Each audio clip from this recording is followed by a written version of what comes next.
Hello learners, welcome to Eco Way with Anshu. आज हम हमारे first chapter introduction to microeconomics के last topic पर हैं। इस टॉपिक को करने के बाद हमारा चैप्टर पूरी तरह से कंप्लीट हो जाएगा।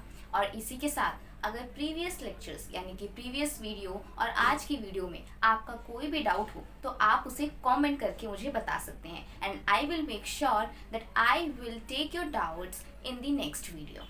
So let's start today our last topic from NCERT, microeconomics and macroeconomics, या फिर हम कह सकते हैं कि माइक्रो इकोनॉमिक्स और मैक्रो इकोनॉमिक्स के बीच का डिफरेंस। इसको समझना उतना ही इम्पॉर्टेंट है जितना आपको माइक्रो इकोनॉमिक्स और मैक्रो इकोनॉमिक्स को पढ़ना। आप माइक्रो इकोनॉमिक्स में किस बारे में पढ़ते हैं और उसके पीछे के रीजंस क्या होते हैं, उसी के साथ आप मैक्रो इकोनॉमिक्स में क्या पढ़ते हैं और उसके पीछे के रीजंस क्या होते हैं, वो सब कुछ हम जानेंगे कि माइक्रो इकोनॉमिक्स और मैक्रो इकोनॉमिक्स के बीच में डिफरेंस को पता करके। तो सबसे पहले समझते हैं माइक्रो इकोनॉमिक्स को। मान लीजिए मुझे पता करना है कि आज एक चिप्स के पैकेट का प्राइस स्पेसिफिकली 20 रुपीज़ ही क्यों है, या फिर एक इंडिविजुअल ने एक ब्लैक पेन की जगह ब्लू पेन को ही खरीदना क्यों प्रेफर किया।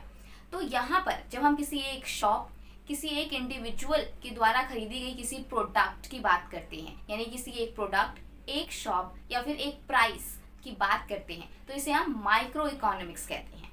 और वहीं पर अगर मैं आपसे ये पूछूं कि पूरे इंडिया में महंगाई क्यों बढ़ रही है, या फिर पूरे इंडिया में एम्प्लॉयमेंट क्यों नहीं है, या फिर एम्प्लॉयमेंट अपॉर्चुनिटीज़ और ज़्यादा जनरेट क्यों नहीं हो रही है, या फिर अनएम्प्लॉयमेंट क्यों है, तो यहाँ पर मैं पूरी कंट्री की बात कर रही हूँ और इसी को हम कहते हैं मैक्रो इकोनॉमिक्स। तो आप यहाँ पर एक छोटा सा डिफरेंस तो समझ चुके होंगे कि माइक्रो इकोनॉमिक्स में हम इंडिविजुअल की बात करते हैं, कोई एक शॉप, कोई एक प्रोडक्ट या फिर किसी एक स्पेसिफिक प्रोडक्ट का प्राइस। वहीं पर जब हम मैक्रो इकोनॉमिक्स की बात करते हैं तो वहाँ पर हम पूरी कंट्री की बात करते हैं, जहाँ पर हम ये क्वेश्चन करते हैं कि पूरी कंट्री में किसी स्पेसिफिक चीज़ के प्राइस क्यों बढ़ रहे हैं, या फिर किसी प्रोडक्ट के प्राइस क्यों इंक्रीज हो रही है, या फिर अनएम्प्लॉयमेंट क्यों इंक्रीज हो रही है। ऐसे ही आपके बुक में मेंशन होगा that micro economics studies the behaviour of individual economic agents.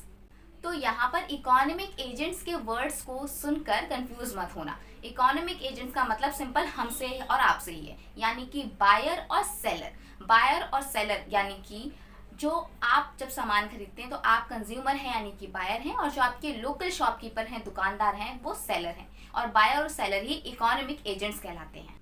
और मार्केट में बायर और सेलर ही मिलकर डिसाइड करते हैं कि किसी प्रोडक्ट का क्या प्राइस होगा, या फिर किस क्वांटिटी में, किसी प्रोडक्ट की किस क्वांटिटी का क्या प्राइस होगा। तो यहाँ पर हम बात करते हैं माइक्रो इकोनॉमिक्स की, यानी कि हम यहाँ पे इंडिविजुअल स्टडी कर रहे हैं। ऐसे ही मैक्रो इकोनॉमिक्स सिर्फ एक दुकान की बात नहीं करता कि एक दुकान में जो आप बायर और सेलर हैं उनके बीच में क्या इंटरेक्शन है, सिर्फ उनकी बात नहीं करता, वो as a whole world, as a whole country की बात करता है। मैक्रो इकोनॉमिक्स में हम एग्रीगेट मेजर्स की बात करते हैं, यानी कि एज अ होल की बात करते हैं। अब आपके बुक में दिए गए एग्जाम्पल की बात करते हैं। मैक्रो इकोनॉमिक्स में वहाँ टोटल आउटपुट की बात की गई है, एम्प्लॉयमेंट की बात की गई है और प्राइस राइस की बात की गई है। तो ये सब पूरी कंट्री के बारे में बात की जा रही है, इसलिए हम इसको मैक्रो इकोनॉमिक्स बोलते हैं। तो सिंपल याद करने का तरीका है micro economics which means individual की जब हम स्टडी करते हैं, यानी कि इकोनॉमिक एजेंट्स की जब हम स्टडी करते हैं। वहीं पर मैक्रो इकोनॉमिक्स जब हम aggregate measure as a whole की बात करते हैं। अब दोनों के बीच में एक छोटा सा डिफरेंस समझिए। माइक्रो इकोनॉमिक्स में हम एक पर्टिकुलर यूनिट की बात करते हैं, यानी कि या तो हमने फ्रूट मार्केट की बात की, या तो हमने मोबाइल मार्केट की बात की, यानी कि हम आइसोलेटेड मार्केट की बात करते हैं।